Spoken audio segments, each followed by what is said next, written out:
Isang mapagpalang araw po sa inyo, mga minamahal naming tagapakinig. Muli, narito na naman ang inyong lingkod upang magbahagi ng isang kwentong buhay na susubok sa ating mga puso at pananaw.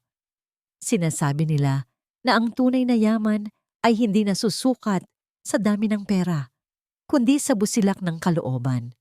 Ngunit paano kung ang mismong kabutihan mo ang magiging dahilan upang pag-initan ka ng mga taong ganid sa kapangyarihan at kayamanan? Halina't pakinggan natin ang kwento ni Sinagtala sa unang kabanata na pinamagatang Mga Prutas ng Pag-asa at Lason sa Matamis ng Ngiti. Ang alatiit ng gulong ng kanyang kariton, ang tanging musika sa tahimik na umaga sa daang langit. Para kay Sinagtala Ramirez, o mas kilala bilang si Tala, ang tunog na yon ay hudyat ng panibagong araw ng pakikipaglaban. Sa ikapitong buwan ng kanyang pagbubuntis, ang bawat tulak sa munting kariton na puno ng mga sariwang prutas ay katumbas ng isang mabigat na paghinga. Ngunit hindi niya ito ininda. Ang lahat ng pagod ay para sa kanyang lola Luningning at para sa munting anghel na lumalaki sa kanyang sinapupunan. Huminto siya sa tapat ng nagtataasang pader ng Villa Esmeralda, ang mansyon na tila isang palasyo na nakatanaw sa buong bayan. Dito, ang hangin ay mas malamig, ang katahimikan ay mas malalim. Inayos niya ang pagkakatumpok ng mga mangga at saging. Tinitiyak na kaakit-akit itong tingnan.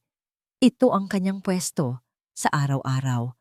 Isang pwestong puno ng alaala para sa kanyang lola na 40 taong nagsilbi sa pamilyang De Villa. Maya-maya pa, dahan-dahang bumukas ang maliit na pinto sa gilid ng malaking tarangkahan.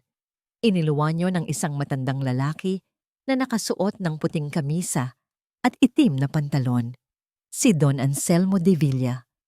Sa edad na 75, bakas na sa kanyang mga mata ang lungkot ng maraming taon, ngunit hindi kailanman nawala ang kabutihan sa mga yon. Magandang umaga, iho, bati ng matanda. Ang boses ay mahina, ngunit malinaw. Magandang umaga rin po, Don Anselmo.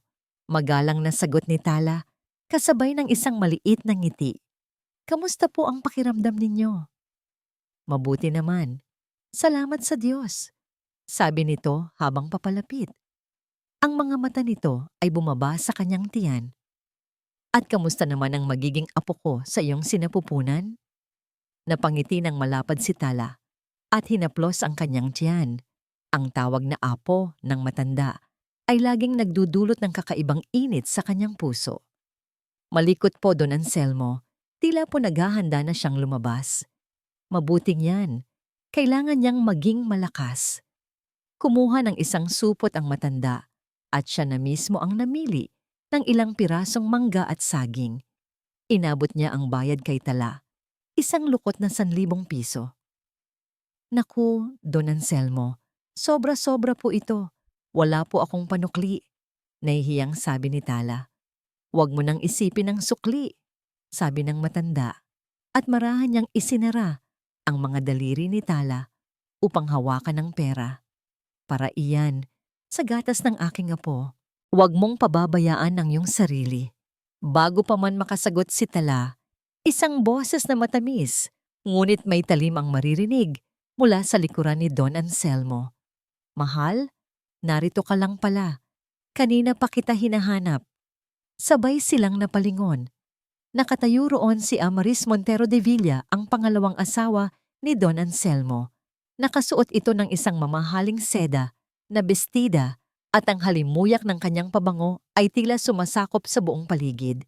Ang kanyang nangiti ay perpekto, ngunit ang kanyang mga mata ay matalim na nakatitig kay Tala mula ulo hanggang sa sira-sira nitong tsinelas. Namimili lang ako ng prutas, Amaris, sagot ni Don Anselmo. I could have asked one of the maids to do that for you, sabi ni Amaris. Ang boses ay malambing pa rin habang lumalapit at kumakapit sa braso ng asawa.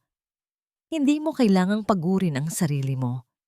Ang mga salita ay para kay Don Anselmo, ngunit ang tingin ay nanatiling nakapako kay Tala. lalo na't may mga tao talagang gagawin ang lahat para lang mapalapit sa yaman. Naramdaman ni Tala ang pag-init ng kanyang mga pisngi. Ang bawat salita ni Amaris ay parang isang karayom na tumutusok sa kanyang pagkatao. Yumuko na lamang siya at nagkunwaring nag-aayos ng mga prutas. "Halika na, mahal. Malamig dito sa labas," aya ni Amaris. Hinihila na palayo ang matanda. "We have important things to discuss."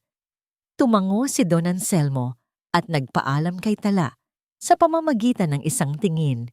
Isang tingin na puno ng paghingi ng paumanhin. Pinanood sila ni Tala na maglakad pabalik sa loob ng mansyon. Nang malapit na sila sa pinto, lumingon si Amaris. Ang matamis na ngiti ay nawala na at napalitan ng isang malamig na pagbabanta bago tuluyang isara ang pinto. Naiwan si Tala na hawak-hawak ang pera. Ang puso niya ay pinaghalong pasasalamat at pagkainis. Itinulak na niya ang kanyang kariton upang umalis. Habang dahan-dahan siyang lumalayo, narinig niya ang boses ni Amaris mula sa bahagyang nakabukas na bintana ng mansyon. Ang boses ay hindi na matamis, kundi puno ng pagkaapura. "Mahal, kailangan nating pag-usapan ang tungkol sa iyong huling testamento para sa seguridad ng kinabukasan natin." Biglang natigilan si Tala. Ang salitang testamento at ang diin sa salitang natin ay nagdulot ng kaba sa kanyang dibdib. Isang masamang kutob ang biglang gumapang sa kanyang buong pagkatao. Sa pagkakandado ng pinto, ang matamis na ngiti sa mga labi ni Amaris ay naglaho na parang bula. Binitawan niya ang braso ni Don Anselmo na may halong pagkainis. "Anselmo, ilang beses ko bang dapat sabihin sa'yo na huwag kang makikipag-usap sa mga pulubing iyon?" Ang kanyang boses ay bumaba, naging malamig at matigas. "Pinamumukha mong katawa-tawa ang ating pamilya." "Amaris, matagal nang nagsilbi sa atin ang lola ng batang yon. Konting kabutihan lang naman." Mahinahong sagot ng matanda. Tila sanay na sa ugali ng asawa. "Kabutihan o kahinaan?" Patuyang sagot ni Amaris. "Pumasok ka na sa iyong opisina. May tatawagan lang ako." Walang imik na tumalikod si Don Anselmo at pumasok sa kanyang silid-aklatan. Ngunit hindi ang telepono ang tinungo ni Amaris. Ang kanyang mga tainga ay nakikiramdam. Ang sinabi niya kanina tungkol sa testamento ay hindi isang biro. Ilang linggo na siyang kinakabahan, nakakaramdam na may binabalak ang kanyang asawa na hindi niya alam. Dahan-dahan, na parang isang pusang nag-aabang ng daga. Lumapit siya sa pinto ng silid-aklatan. Ikiniling niya ang kanyang ulo. Idinikit ang kanyang tainga sa matigas na kahoy. Narinig niya ang pagpidayal ni Don Anselmo sa telepono. "Attorney Reyes, kumusta?" "Oo, napag-isipan ko na ng mabuti. Ang gusto ko lang ay masiguro na maaalagaan si Luningning. 40 taon, abogado, 40 taon ng kanyang buhay ang ibinigay niya sa amin." Napakuyom ng kamao si Amaris, Luningning. Ang matandang iyon, nagpatuloy ang kanyang asawa. Kaya naman, ang bahagi ng ari-arian na yon ay ililipat sa pangalan niya. At ang mas malaking porsyento, gaya ng napag-usapan natin, ay mapupunta sa pagtatatag ng isang pundasyon.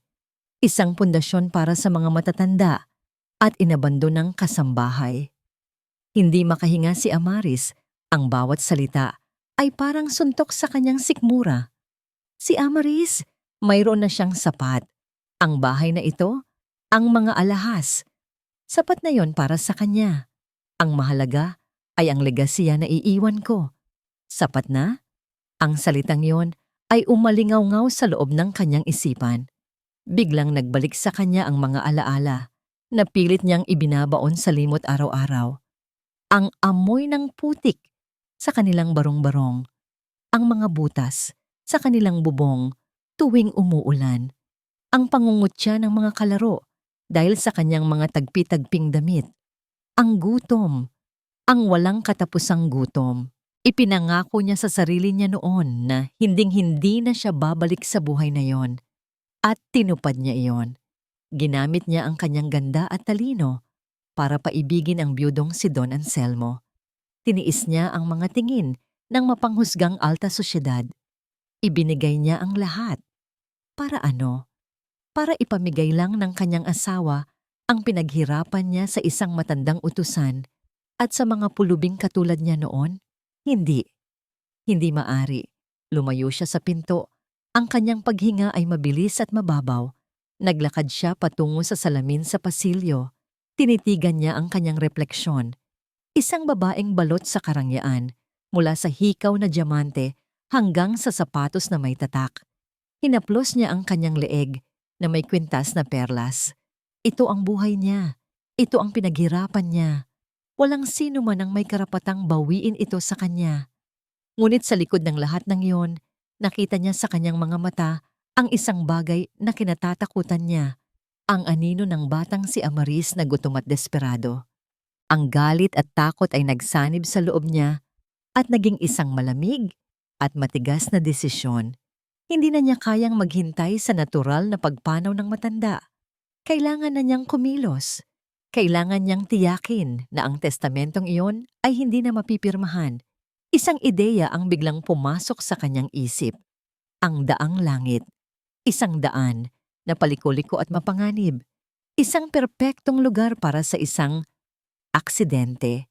Isang aksidenteng babagay sa isang matandang lalaki na nagkakamali na sa pagmamaneho. Tumalikod siya mula sa salamin.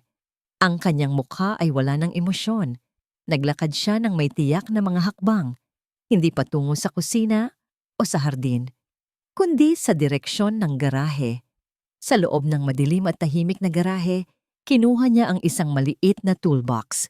Binuksan niya ito at kinuha ang isang maliit, ngunit matalas na kim pangputol.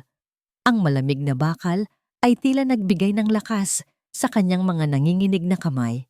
Lumapit siya sa antigong sasakyan ni Don Anselmo, isang mamahaling kotseng inaalagaan nito nang higit pa sa ano paman. Yumuko siya, ang dilim ng garahe ay nagkubli sa kanyang anino. Paalam, aking mahal na asawa. Bulong niya sa hangin, isang bulong na walang nakarinig, maliban sa mga pader na bato ng Villa Esmeralda.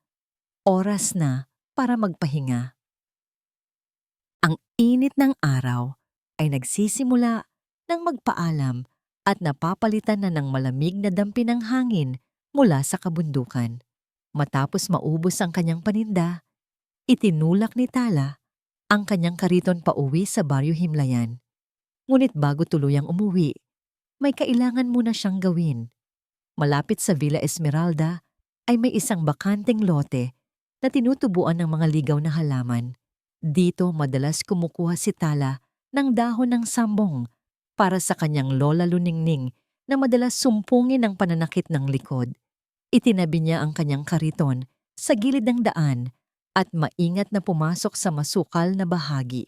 Habang maingat siyang namimitas ng mga dahon, isang pamilyar na tunog ang nakaagaw ng kanyang atensyon. Isang tunog ng metal sa metal, isang alatiit na hindi karaniwan. Galing iyon sa direksyon ng garahe ng mansyon.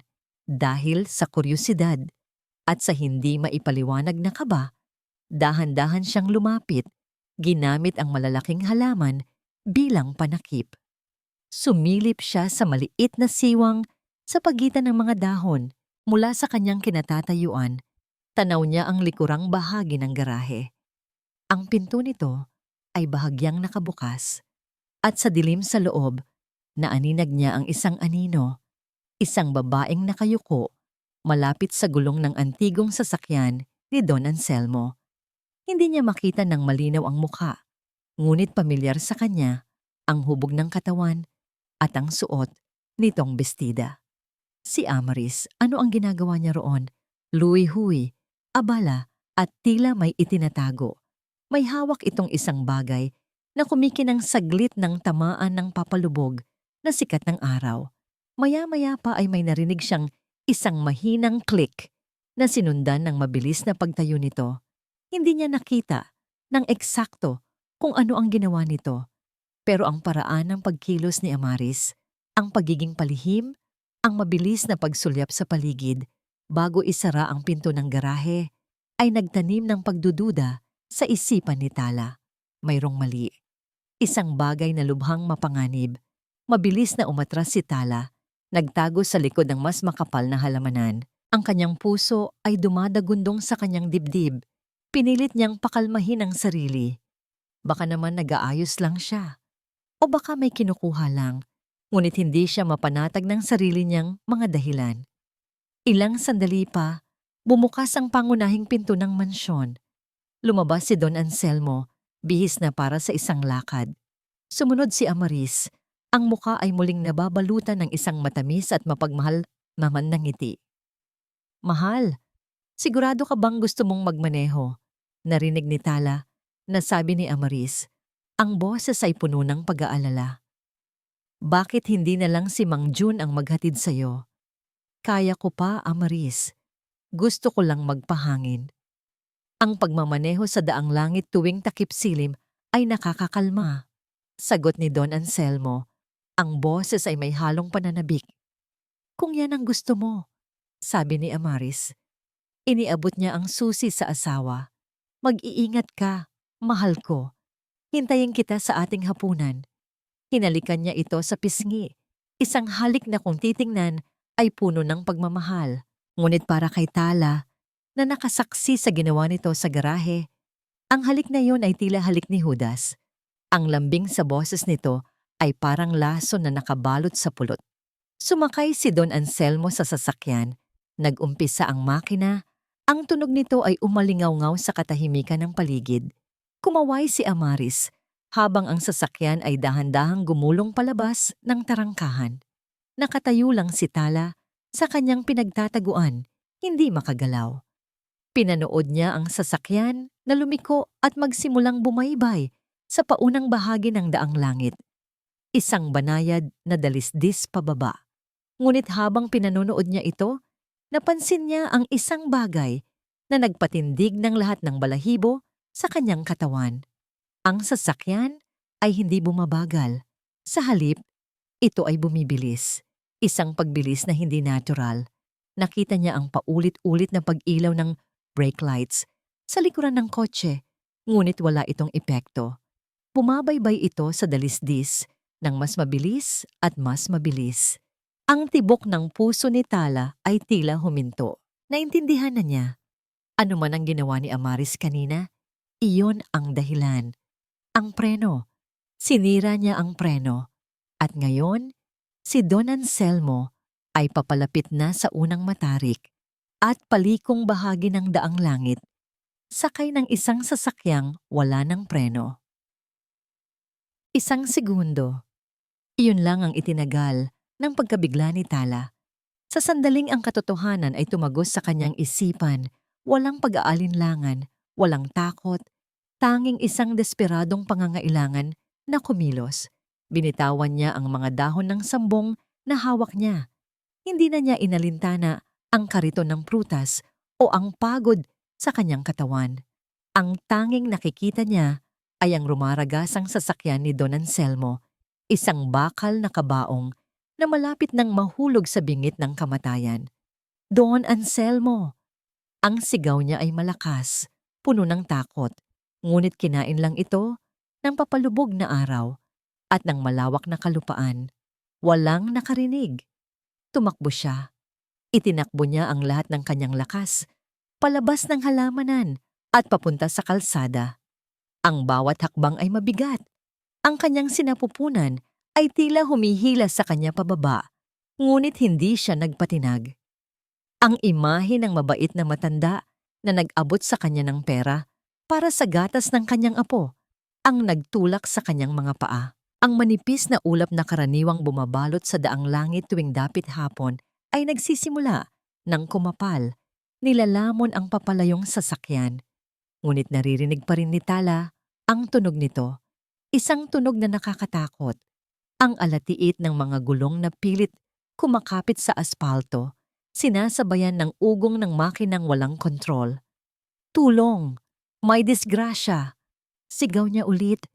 Ang kanyang boses ay nanginginig at pumipiyok na. Ang daan ay walang katao-tao. Walang ibang sasakyan. Sila lang, siya at si Don Anselmo na nasa bingit ng kamatayan. Isang matinding kirot ang biglang gumuhit sa kanyang puson. Napahawak siya roon, halos mapasubsob sa lupa. Ang sanggol sa kanyang sinapupunan ay tila nagpoprotesta, nagpaparamdam ng sakit sa bawat sapilitang hakbang na ginagawa niya. Anak, kapit lang. Kailangan nating iligtas si Lolo Anselmo. Pinilit niyang tumayo ng tuwid at muling tumakbo. Ang hangin ay humahampas sa kanyang mukha, dinadala ang kanyang mga luha. Ang kanyang paghinga ay putol-putol. Bawat paghinga ay parang sinusugatan ang kanyang lalamunan. Ngunit hindi siya nagpatinag. Mas malakas ang sigaw ng kanyang konsensya kaysa sa daing ng kanyang katawan. Paliko na ang kalsada, ang kinatatakutang kurba ng kamatayan kung saan maraming aksidente na ang naganap. Nakita ni Tala kung paano muntik nang bumangga ang sasakyan sa pader na bato bago ito muling humarurot pababa. Lalo siyang natakot. Konting-konti na lang at ang kasunod na liko ay diretso na sa bangin. Ang kanyang pag-asa ay tila nauupos kasabay ng kanyang lakas. Halos sumuko na siya. Halos tanggapin na niya ang kahindik-hindik na katapusan. Ngunit sa gitna ng ugong ng hangin at ng sarili niyang mga hikbi, may narinig siyang isang panibagong tunog. Isang tunog na papalapit. Isang malakas na pag-andar ng makina. Mula sa likuran, sa ibaba ng daang langit, isang maliwanag na ilaw ang biglang tumagos sa makapal na ulap. Isang motorsiklo. Mayroong paparating. Mayroong pag-asa. Ang kaalamang ito ay nagbigay sa kanya ng huling bugso ng lakas. Hindi niya ito palalampasin. Ito na ang huling baraha. Wala na siyang pakialam sa sariling kaligtasan. Mula sa gilid ng kalsada, tumakbo siya papunta sa gitna. Inipon niya ang natitirang lakas sa kanyang mga baga at inantay ang paglapit ng motorsiklo. Nang ilang metro na lang ang layo nito, itinaas niya ang kanyang dalawang braso na parang sinusubukang yakapin ang panganib. Ang kanyang mukha ay basang-basa ng pinaghalong pawis at luha. Ang kanyang mga mata ay nagliliyab sa desperasyon. Sumigaw siya ng buong lakas, isang sigaw na nagmula sa kaibuturan ng kanyang kaluluwa. Isang sigaw na humihingi ng saklolo hindi para sa sarili, kundi para sa iba. Tulong! Tulungan niyo kami! Isang preno na biglaan at buong lakas. Halos sumubsob si Kislap Kill Reyes sa manibela ng kanyang motorsiklo. Ang kanyang unang reaksyon ay inis. Sino ang baliw na babaeng bigla na lang haharang sa gitna ng daang langit? Ngunit nang makita niya ang mukha nito, ang inis ay napalitan ng pagkaalarma. Ang babae ay buntis, ang kanyang damit ay simple, at ang kanyang mga mata ay nag-aapoy sa desperasyon. Hindi ito isang baliw. Ito ay isang taong humihingi ng tulong sa paraang sukdulan. Tulong! Tulungan niyo kami! Ang basag na sigaw nito ay sinundan ng isang nakakabinging alatiit ng bakal sa aspalto. Doon lang napansin ni Kiel ang kotseng humaharurot pababa ng kurba. Isang magandang antigong sasakyan na malinaw na wala sa kontrol. Nakita niya ang paulit-ulit na pag-ilaw ng brake lights, ngunit walang nangyayari. Naintindihan niya ang lahat sa isang iglap. Hindi na siya nag-isip pa. Ang pagiging isang mamamahayag na sanay sa mga biglaang pangyayari ay umiral sa kanya. Pinigan niya ang silinyador ng kanyang motorsiklo, nilagpasan ng babae, at hinabol ang rumaragasang kotse. Ang hangin ay humahampas sa kanyang helmet, ngunit ang kanyang tingin ay nakapokus lamang sa sasakyan sa unahan. Kailangan niyang maabutan ito. Kailangan niyang makuha ang atensyon ng driver. Sumenya siya. Sumigaw siya. Ngunit ang matandang lalaki sa loob ay litong-lito. Ang mga kamay ay nanginginig sa manibela. Nakita ni Kiel ang takot sa mukha nito. Malapit na sila sa huling kurba. Ang kurba na diretso sa bangin. Wala ng oras. Isang mapanganib na plano ang nabuo sa kanyang isip. Sa gilid ng kalsada, may isang pader na lupa. Isang maliit na dike na itinayo para pigilan ang pagguho ng lupa. Iyon ang kanilang tanging pag-asa. Muli niyang pinatakbo ng mas mabilis ang motorsiklo.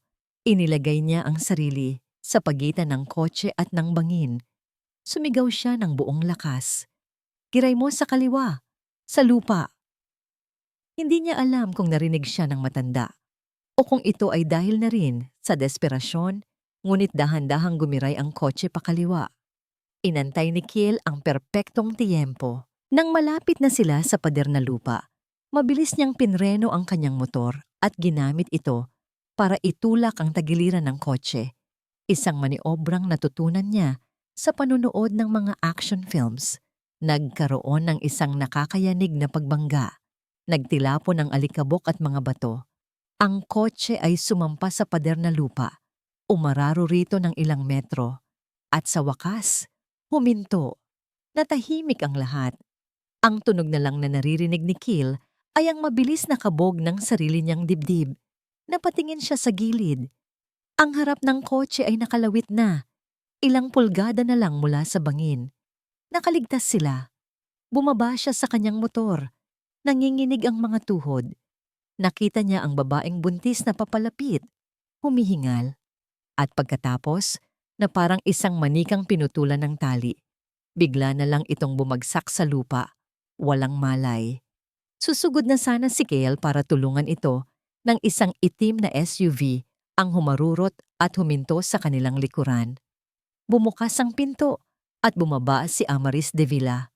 Ang mukha niya ay puno ng pag-aalala. Ngunit merong kakaiba sa kanyang mga mata. Isang kislap ng gulat o takot. Hindi. Ito ay pagkadismaya. Tila na dismaya siyang makitang buhay pa ang nasa loob ng kotse.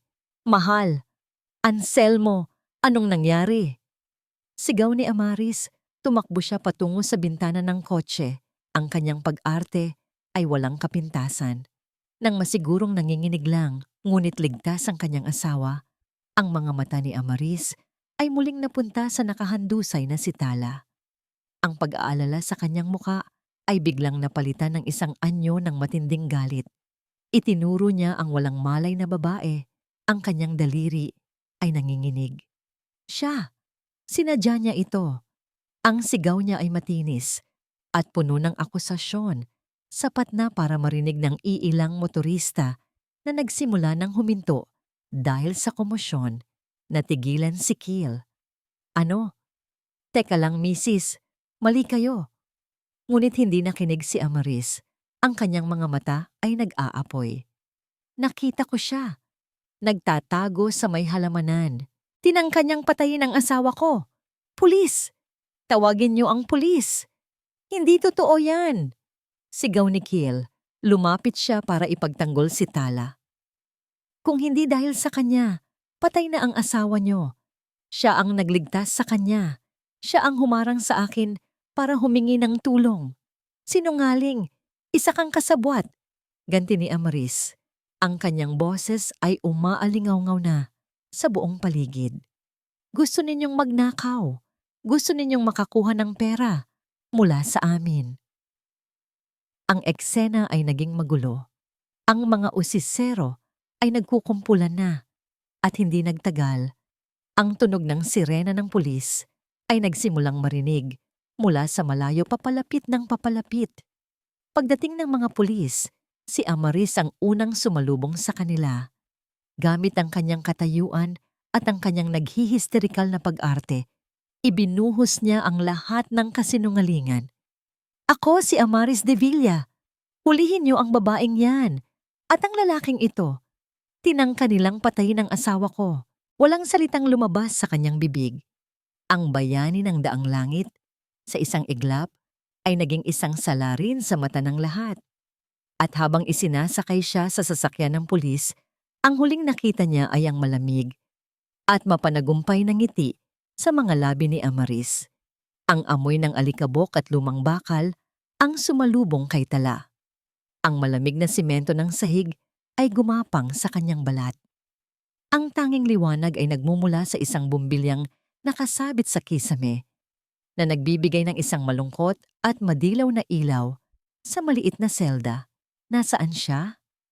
Oo, nasa presinto siya, sa isang kulungan. Napahawak siya sa kanyang tiyan. Ang sakit na naramdaman niya kanina ay bahagyang kumalma. Ngunit napalitan ito ng isang bigat na hindi pisikal. Isang bigat na dumadagan sa kanyang puso at kaluluwa. Bakit siya narito? Tinulungan lang naman niya si Don Anselmo. Inilagay niya sa panganib ang sarili niya at ang kanyang anak para iligtas ang isang buhay. Bakit siya ang pinarurusahan?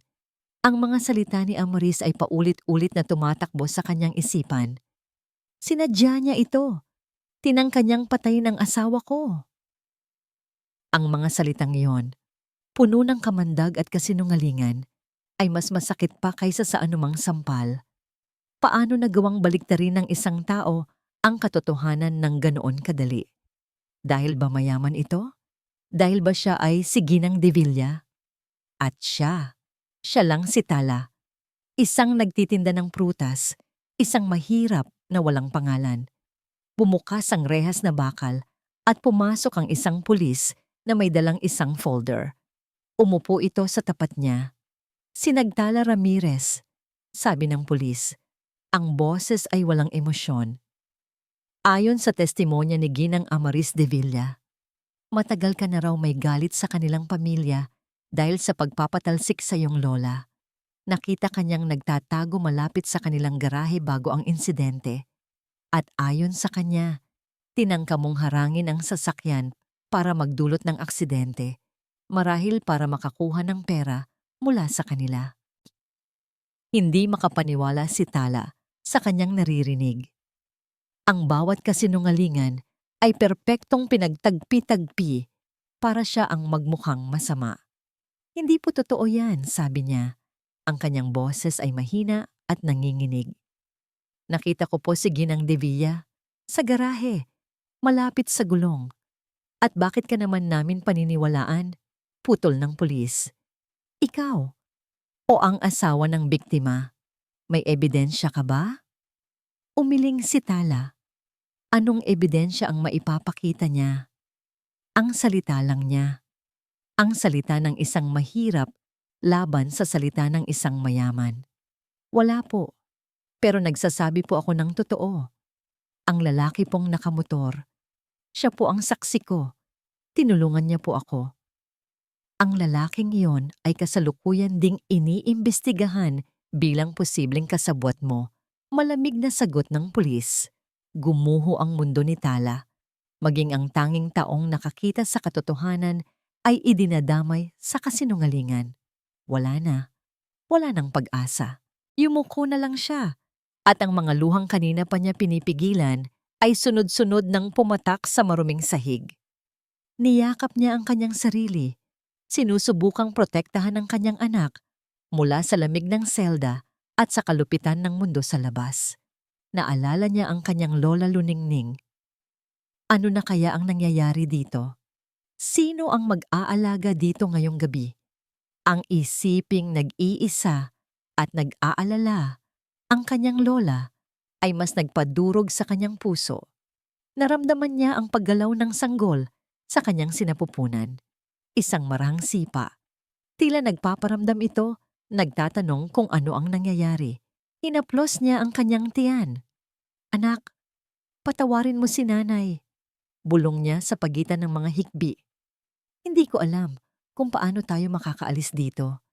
Pero pangako, hindi ako masamang tao. Nagsasabi ng totoo si nanay. Sa gitna ng kadiliman at kawalan ng pag-asa, binalikan niya ang isang bili ng kanyang lola na laging nakatatak sa kanyang isipan. Apo, kahit gaano pa kadilim ang sitwasyon, tandaan mo, ang katotohanan ay laging may paraan para lumabas. Minsan, natatagalan lang ito, pero hindi ito kailanman nagtatago ng habang buhay. Kumapit siya sa mga salitang yon. Iyon na lang ang tanging meron siya. Iyon na lang ang natitirang hibla ng pag-asa sa pinakamadilim na gabi ng kanyang buhay. Biglang bumukas muli ang pinto ng selda. Pumasok ang isa pang pulis. Ramirez, sabi nito, mayroong gustong kumausap sa'yo. May dala daw siyang ebidensya. Ebidensya? Anong ebidensya ang pinagsasabi mo? Tanong ng hepe ng pulisya, si Kapitan Mendez. Nakaupo si Kiel sa isang upuan sa loob ng opisina nito. Ang kwarto ay maliit at amoy luma na mga papel. Kalmado si Kiel. Sa kanyang trabaho bilang isang independent journalist, sanay na siya sa mga ganitong sitwasyon. Ang pagdudahan, ang pagbantaan, ang mapagbintangan. Ang mahalaga ay manatiling kalmado at ilatag ang mga baraha sa tamang panahon. At ngayon na, ang tamang panahon. Hindi siya sumagot. Sa halip, kinuha niya ang kanyang itim na helmet mula sa sahig kung saan ito nakalagay. Idinukot niya ang isang maliit na memory card mula sa isang nakatagong kompartimento nito. Kapitan, ilang linggo ko nang sinusubaybayan si Ginang Amaris de Villa. Panimula ni Kiel habang inilalagay ang memory card sa isang card reader na nakakonekta sa kanyang telepono. Mayroon akong impormasyon na sangkot siya sa ilang mga questionableng transaksyon sa negosyo. Ngayong hapon, sinundan ko siya mula sa isang meeting, pabalik sa kanilang mansyon. Tumaas ang kilay ni Kapitan Mendez. Ang interes nito ay nagsisimula ng mapukaw. Hindi ako kasabot. Isa akong mamamahayag na nagkataon lang na nasa tamang lugar, sa tamang oras. Pagpapatuloy ni Kiel, inilapag niya ang kanyang telepono sa ibabaw ng mesa. O marahil, sa maling oras para kay Ginang de Villa, pinindot niya ang play. Ang unang bahagi ng video ay medyo magalaw, kuha mula sa pananaw ni Kiel habang nagmamaneho sa paanan ng daang langit. Malinaw sa video ang oras at petsa sa gilid ng screen. Ito yung bago ang lahat, paliwanag ni Kiel. Nagmamaneho lang ako ng mabagal, nag-aantay kung may susunod siyang pupuntahan. Sa video, nakita nila ang isang pamilyar na itim na SUV na pumasok sa tarangkahan ng Villa Esmeralda. Huminto si Kiel sa di kalayuan. Pagkatapos ng ilang minuto, lumabas sa video ang isang anino mula sa gilid ng garahe. Nag-zoom in ang kamera. Bagamat medyo malayo, malinaw na si Amaris de Villa iyon. Ang kanyang kilos ay kahina-hinala. May inilagay siya sa kanyang bulsa bago muling pumasok sa loob ng mansyon. Ayan siya, sabi ni Kiel. Ilang minuto bago lumabas si Don Anselmo, sakay ng kanyang kotse. Muling napakunot ang noo ni Kapitan Mendez. Tumahimik ito at ipinagpatuloy ang panunood. Sunod na ipinakita sa video ang eksena ng pag-alis ng antigong kotse ni Don Anselmo. At pagkatapos, ang pagtakbo ni Tala mula sa halamanan, ang kanyang desperadong mukha, ang kanyang sigaw. Ayan ang sinasabi niyong suspect, sabi ni Kiel, may diin sa huling salita. Mukha ba siyang isang taong may masamang balak? O isang taong handang isakripisyo ang lahat para makatulong? Ang sumunod na mga eksena ay ang nakakapanindig balahibong habulan. Ang video ay nakakuha ng lahat. Ang bawat paggiray ng kotse, ang bawat sigaw, ang bawat segundo ng tensyon. Malinaw na malinaw ang kabayanihan ni Tala at ang mapanganib na maniobra na ginawa ni Kiel para iligtas ang matanda. Nang matapos ang video, isang mabigat na katahimikan ang bumalot sa opisina. Si Kapitan Mendez ay nakatitig lang sa screen ng telepono. Ang kanyang mukha ay seryoso at malalim ang iniisip. Dashcam! Sa helmet! Tanong ng kapitan. Lagi pong naka-on para sa seguridad at para sa trabaho ko. Sagot ni Kiel. Tumayo si Kapitan Mendez at naglakad-lakad sa loob ng kwarto. Huminto ito sa tapat ng bintana, nakatanaw sa madilim na patio ng presinto. Ang testimonya ni Ginang de Villa ay direktang salungat dito, sabi ng kapitan. Tila kinakausap ang sarili. Dahil nagsisinungaling siya, kapitan, mariing sabi ni Kiel. Ang tanong, bakit? Anong dahilan niya para ipahamak ang sarili niyang asawa? At bakit ang isang buntis na nagtitinda ng prutas ang gusto niyang pagbintangan? Humarap si Kapitan Mendez kay Kiel. Ang kanyang mga mata ay mayroon ng bagong determinasyon. Kinuha niya ang telepono sa kanyang mesa. Salamat, Mr. Reyes. Malaking tulong ito. Nag-dial siya. Sarmiento, tumawag ka ng 2 tao mula sa forensics team. Pumunta kayo sa Villa Esmeralda. Kailangan nating ipadala ang sasakyan para sa isang forensic examination. Agad-agad. Ang unang namulat kay Don Anselmo ay hindi ang kanyang mga mata, kundi ang kanyang pandinig. Isang mahinang tuloy-tuloy na tunog ng beep. Pagkatapos ay ang amoy. Ang amoy ng ospital. Isang pinaghalong amoy ng gamot at antiseptiko. At sa wakas, ang sakit. Isang mapurol na sakit sa kanyang dibdib at mga braso. Dahan-dahan niyang iminulat ang kanyang mga mata. Malabo ang lahat sa simula, ngunit unti-unting luminaw ang imahe ng isang babaeng nakaupo sa tabi ng kanyang kama. Hawak ang kanyang kamay. Mahal? Oh, Anselmo, gising ka na. Salamat sa Diyos. Si Amaris. Ang mukha nito ay namumugto. Tila mula sa magdamag na pag-iyak. Ngunit ang kanyang mga mata ay alerto. Amaris, anong nangyari? Hirap na tanong ni Don Anselmo. Ang kanyang lalamunan ay tuyong-tuyo. Nagka-aksidente ka. Mahal. Humihikbing sabi ni Amaris, hinigpitan ng hawak sa kanyang kamay. Pero ligtas ka na. Ligtas ka na. Ikinuwento niya ang isang bersyon ng pangyayari, isang kwentong puno ng kabayanihan niya sa pagtawag ng tulong at ng kasamaan ng isang babaeng nagtangka sa kanyang buhay. Yung babaeng iyon, yung nagtitinda ng prutas, sinadya niya, Anselmo. Sinadya niyang harangin ka para makuha ang pera natin. Pinakinggan lang ni Don Anselmo ang salaysay ng asawa. Ngunit habang nagsasalita ito, may mga piraso ng alaala na nagsimulang bumalik sa kanya. Mga pira-pirasong hindi tugma sa kwento ni Amaris. Naalala niya ang pagpipilit ni Amaris na siya mismo ang magmaneho. Naalala niya ang kakaibang pakiramdam sa pedal ng preno. Tila malambot, walang kabuhay-buhay. At higit sa lahat, naalala niya ang mukha ng dalaga sa gitna ng kalsada. Hindi yun mukha ng isang kriminal. Iyon ay mukha ng isang taong desperadong tumutulong. Sumisigaw, nagbababala. Mayroong mali. Isang malaking kamalian sa kwento ni Amaris. Bago pa man siya makapagsalita, may kumatok ng 3 beses sa pinto. Bumukas ito at pumasok si Kapitan Mendez. Ginoong de Villa, magandang araw po. Ako po si Kapitan Mendez. Pasensya na po sa abala. Ngunit may kailangan lang po kaming linawin. Magalang na sabi ng pulis. Kapitan, nagpapahinga pa ang asawa ko. Agad na sabat ni Amaris, tumatayo na tila isang leon ang poprotekta sa kanyang teritoryo. Sandali lang po ito, Ginang de Villa, mahinahong sabi ng kapitan. Ang kanyang mga mata ay nakatuon kay Don Anselmo.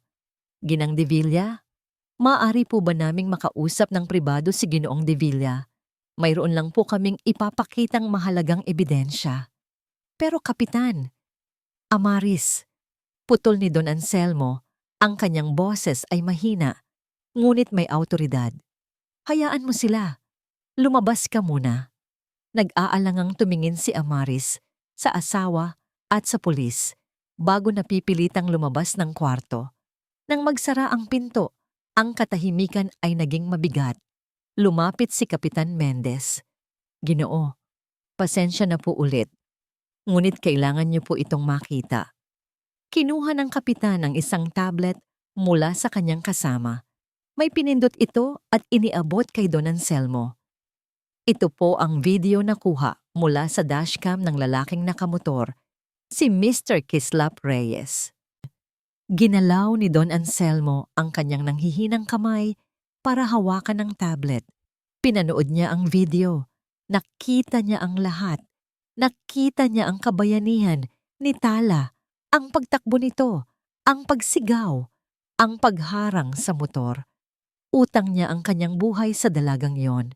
Isang mainit na pakiramdam ng pasasalamat ang bumuhos sa kanyang puso. Pagkatapos, sinabi ng kapitan, Ginoo, mayroon pa pong isang bahagi. Ito po ay kuha ilang minuto bago kayo umalis ng inyong bahay. Itinuro ng pulis kung saan pipindutin at pinanood ni Don Anselmo. Ang kamera ay nakatutok sa tarangkahan ng kanyang mansyon At mula sa gilid ng garahe, lumabas ang isang pamilyar na anino. Ang kanyang asawa.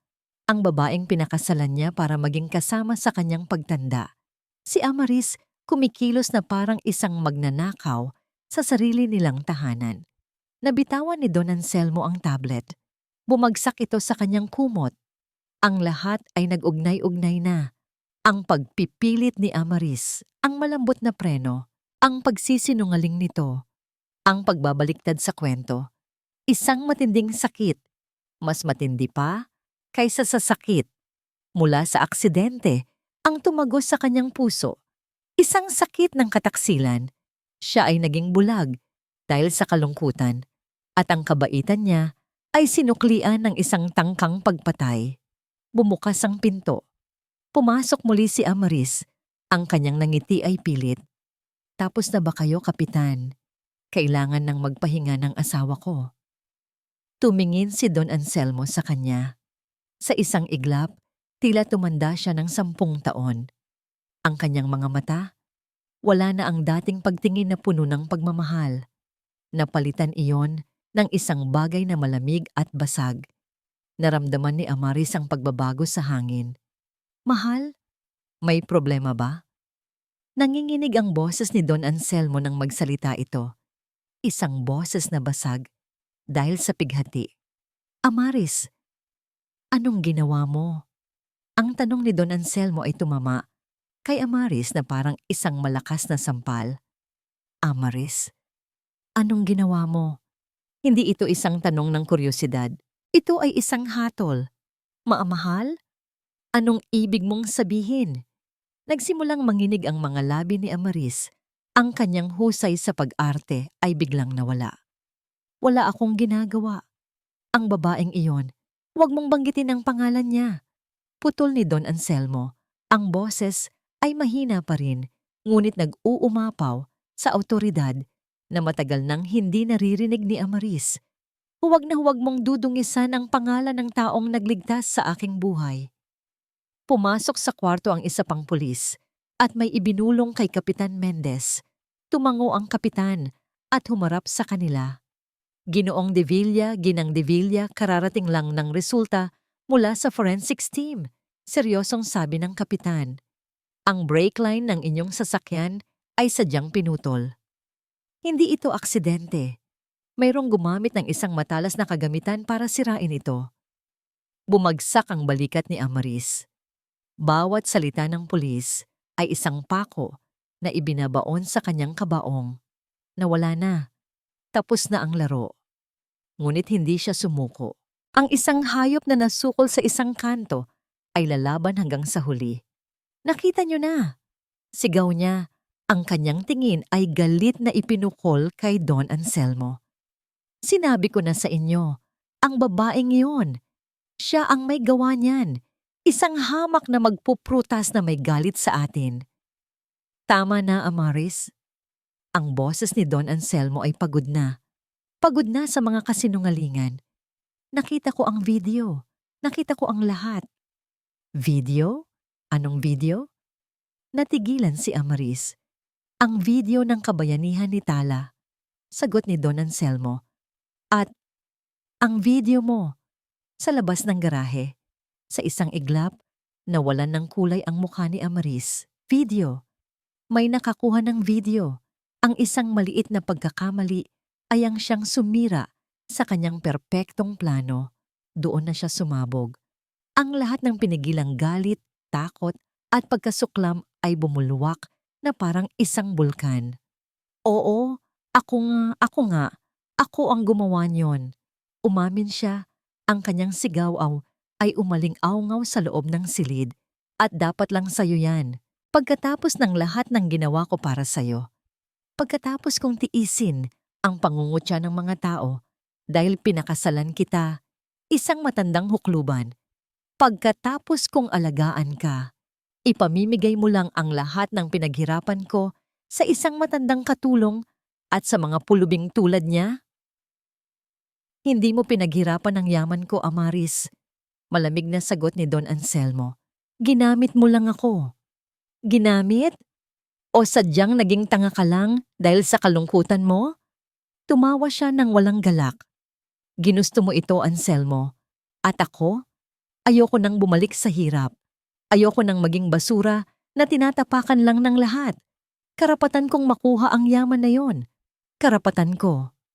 Hindi na kumibo si Don Anselmo. Tinitigan niya lang ang babaeng nasa harap niya. Isang estrangherang puno ng galit na hindi niya nakilala.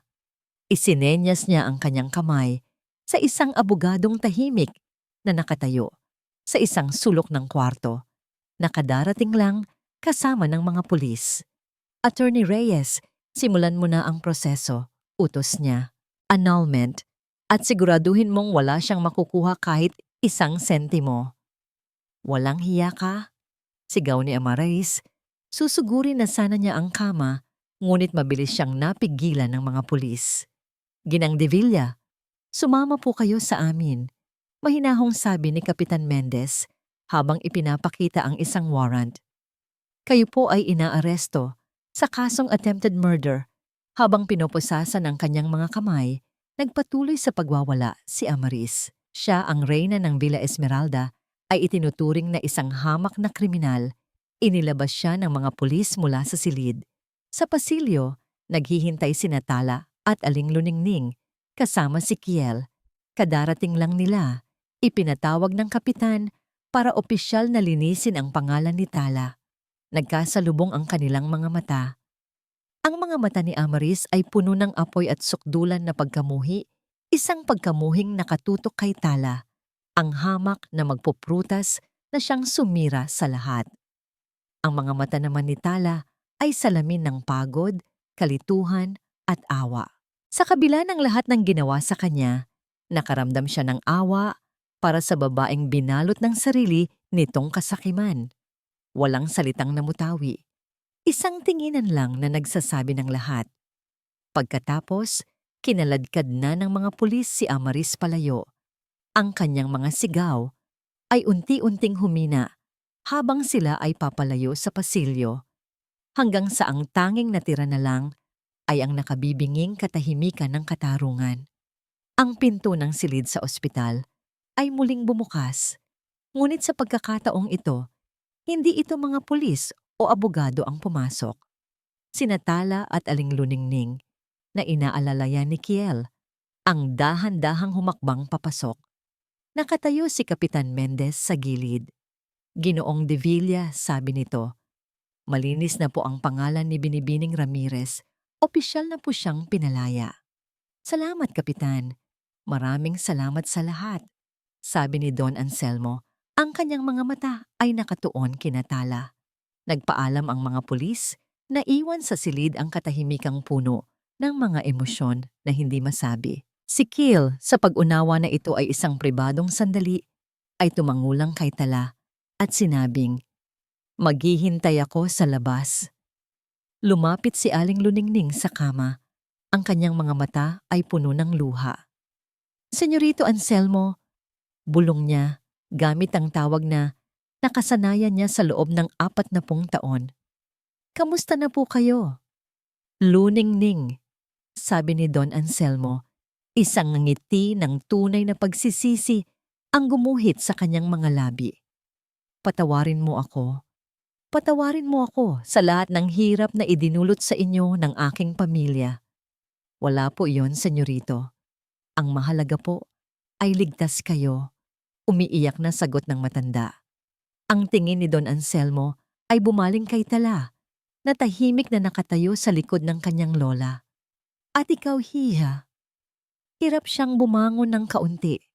Tala, walang salita ang makakapagsabi kung gaano kalaki ang utang na loob ko sa iyo. Iniligtas mo ang buhay ko. Yumuko lang si Tala. Ginawa ko lang po ang tama, Don Anselmo. Ang itinuro po sa akin ng aking lola. Muling nagsalita si Don Anselmo. Ang kabutihan ninyo, iyan ang tunay na yaman. Isang bagay na hindi ko nakita sa taong piniling kong makasama. Isang bagay na binaliwala ko. Isinenyas niya ang kanyang abogado, si Attorney Reyes, na kanina pa tahimik na naghihintay. Abogado, ibigay mo na sa kanila. May iniabot na isang sobre si Attorney Reyes kay Aling Luningning. Ano po ito? Tanong ng matanda. Luningning, sabi ni Don Anselmo. Iyan ay isang maliit na bahagi lamang ng pasasalamat ko.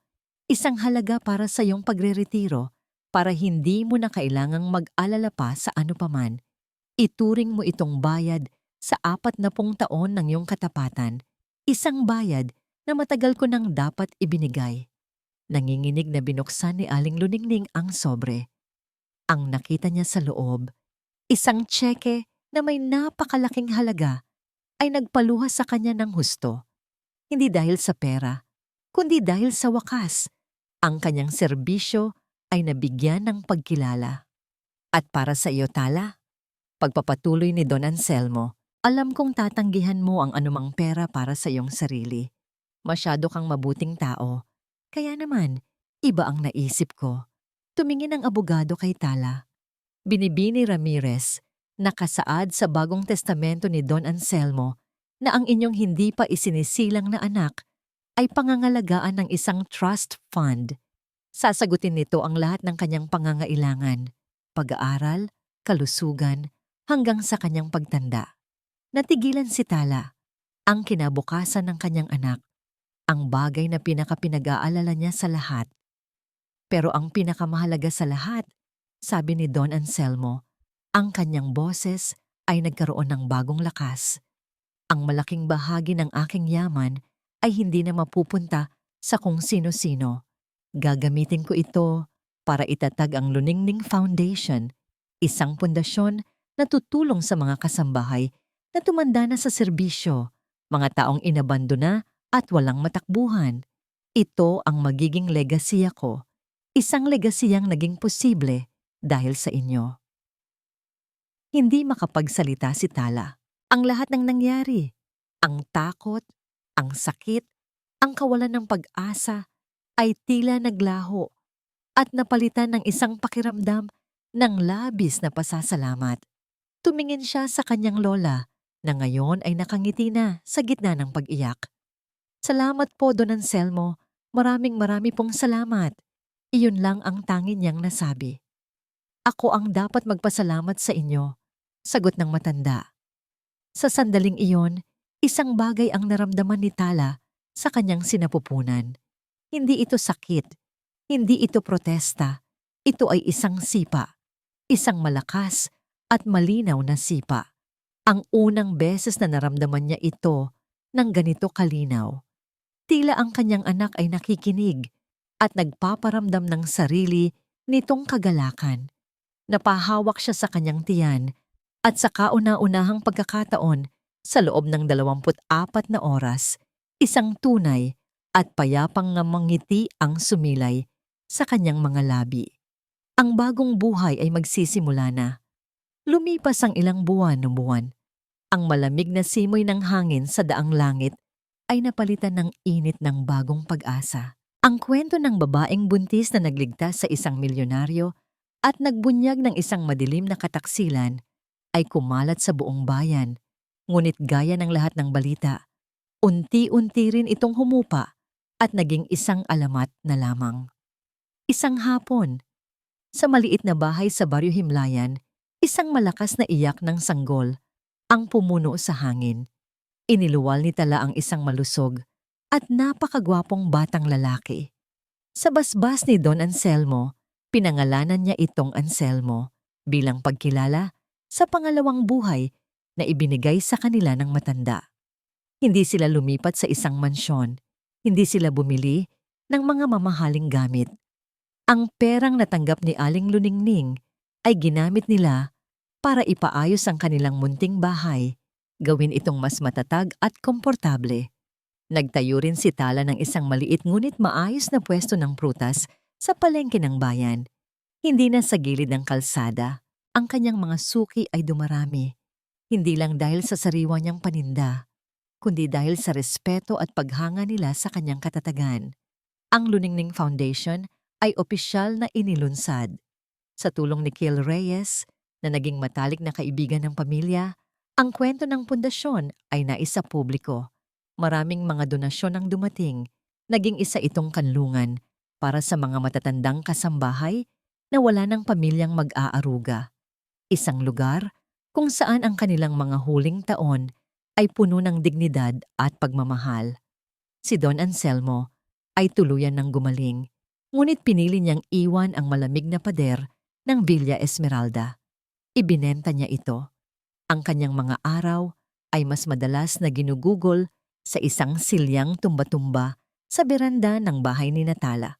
Doon, sa piling ng pamilyang hindi niya kadugo ngunit tunay na nagmamahal sa kanya, natagpuan niya ang kapayapaan na matagal nang hinahanap ng kanyang kaluluwa. Ang kanyang mga tawa ay madalas nang marinig, lalo na kapag karga-karga niya ang kanyang munting impoposto na si Anselmo. Isang dapit hapon, habang ang araw ay muling nagpipinta ng kulay kahel sa kalangitan, magkakasama silang apat sa labas ng bahay. Si Aling Luningning na nagkakape, si Don Anselmo na karga ang natutulog na sanggol, at si Tala na nagbabalat ng mangga. "Alam mo, Tala," biglang sabi ni Don Anselmo, ang kanyang mga mata ay nakatanaw sa malayo. "Minsan iniisip ko, paano kung hindi nangyari ang lahat ng yon? Siguro, hanggang ngayon, nabubuhay pa rin ako sa isang magandang kasinungalingan." Tumingin si Tala sa kanya at ngumiti. "Siguro po, may mga bagay talagang kailangang masira para maayos ang lahat sa tama." Tumango ang matanda. Tumingin siya sa sanggol, sa kanyang mga bisig, at pagkatapos ay sa dalawang babaeng nagturo sa kanya kung ano ang tunay na kahulugan ng pamilya at katapatan.